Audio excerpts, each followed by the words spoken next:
So DynamoDB Streams are super important and the exam will ask you questions about it. So any change you do in DynamoDB, such as a create, update, or delete, you can basically end in a DynamoDB stream. So you get a stream of changes. So let's have a look. We're doing create, update, and delete to our DynamoDB table. And as a return, the change log of these updates to create and delete will end up in a stream. And so we can get a stream of updates as a change log. And this stream can then be read by AWS Lambda.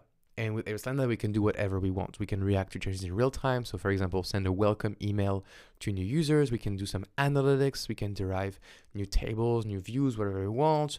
We can insert data into Elasticsearch. I mean, you're free to think of whatever you want. The idea is that Lambda will look at the stream, receive the data in real time, and do whatever you programmed Lambda to do. And for this, we could also implement class version replication using streams. And something you should know is that the stream is just a flow of data. Okay, it's a change log. And so just like Kinesis stream, the stream in DynamoDB, they have only 24 hours of data retention. So you cannot configure this, unlike Kinesis though. So the stream is just for you to pick up and doing real-time stuff with it. And it's up to you to choose your application. So let's just have a quick look about how we can enable streams and play with it. So I go back to my tables, and for example, let's take the user table, and I want to enable the stream. So I'll click on stream details, manage stream. And here we can manage a stream and can say, okay, we want to only have the keys, the new image, the old image, or the new and old image. So that means the data before and after it gets modified, deleted, or created. So I'll just use the new and old image and click on enable. Now we have a stream enabled, and this is the ARN of the stream, which is pretty awesome. Now this stream can be integrated straight with AWS Lambda. So let's go and see this. We go to triggers, and in triggers, we can create a trigger and we can click on new function. So this trigger connects to DynamoDB stream and it will push it straight to Lambda functions. And so when your table is modified, the stream record will trigger AWS Lambda. So let's have a look. We're going to create a new function, and this takes us straight to AWS Lambda. And so we'll say DynamoDB stream test. Now for the role, we need to choose a role. So I'll just choose an existing role, and this role is going to be Lambda basic execution. In terms of the trigger, we're going to see that the trigger of DynamoDB table is going to be called user games. The batch size is how many records we can pull from the stream at once. We'll just use 100, and the starting position, we'll keep it as latest. Now we can enable the trigger. And so it says in order to read the data from the DynamoDB trigger, your execution role must have the proper position. So we'll see, but we'll need to probably edit this Lambda basic execution role to have the proper permission. The function code is very simple for this. This is just Node.js.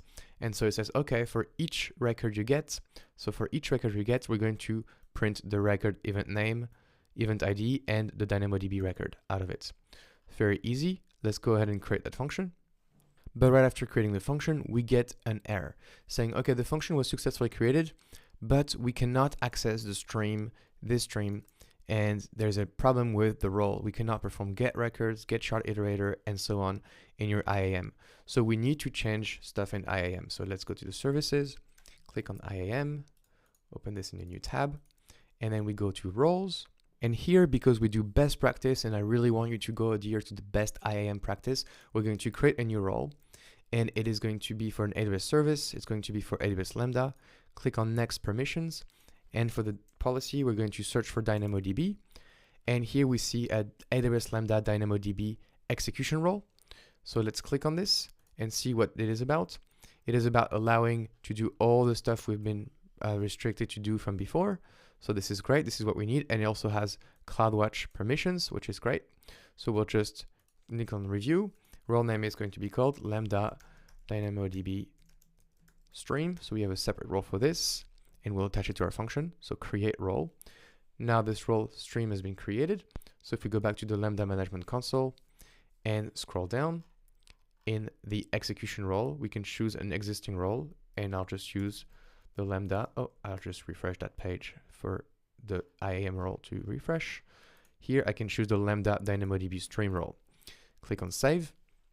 And now if we go back to the designer, we can see that the DynamoDB stream test code can access DynamoDB, but there's no triggers. So we'll need to add a trigger. So let's just click on DynamoDB here, click on configuration required, and now we can reconfigure that trigger. So say, okay, user games, batch size 100, latest position, and enable trigger. Click on add, and now I click on save.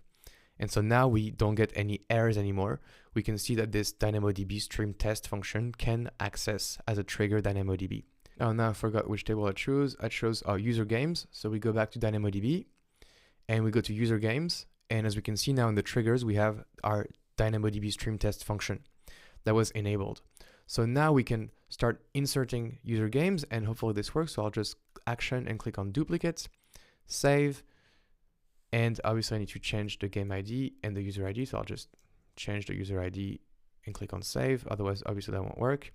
I'll duplicate that item again. I'll just change this a little bit and click on save. So now we have 3 elements. So now if we go back to our triggers and refresh this, the last result was okay. So that means that the event was processed by DynamoDB and Lambda. So if we go back here and refresh this, we can see that the last processing result was okay. And so just to remind you, our function, what does it do? It logs stuff to the console. And so if we go to CloudWatch logs, we should see the result of what we have. So let's go to CloudWatch logs. And what I really like about this lecture is that it really shows you how to integrate different components of AWS together. So if we go to the logs now, and we look at this DynamoDB stream test function, and we look at this log stream right here, we can see our whole log from our function. So it was triggered twice. And so here was an insert that happened. So there was an insert, and then the DynamoDB record itself was printed. And so we can see what was the key, the user ID, the game ID, and the new image of the data. And so it worked really, really well. Because we get new and old images, we can try and see how an update works. So let's click on this user ID, and I'm going to add a result attribute and say win. Click on save. And so this triggered an update now to our user ID. And maybe here I'll go and delete that row as well, just so we can see everything. Delete. Okay. Now if we go back to CloudWatch and look at our log stream, so click on the log stream, now we can see a different thing. So I'll just refresh real quick, and here we go. Here we have a modify action that happened, and the DynamoDB record shows us the new image with the new result column and attributes, and they had the old image, so what the data used to be before, so we can really do streaming on the new versus the old data as well. And then finally, if we scroll down, we see there's a remove action that happened, and so we can see the old data that was removed, and we could react to this obviously as we wanted. And so that's the whole power. Now with AWS Lambda, obviously our function does something really, really dumb. It just logs stuff to the console, but we can definitely see how we can improve this and do more interesting things with these events. So that's it for this lecture. I hope that was helpful. I hope Stream makes sense, and the exam will ask you about Stream, maybe 1 or 2 questions. And I will see you in the next lecture.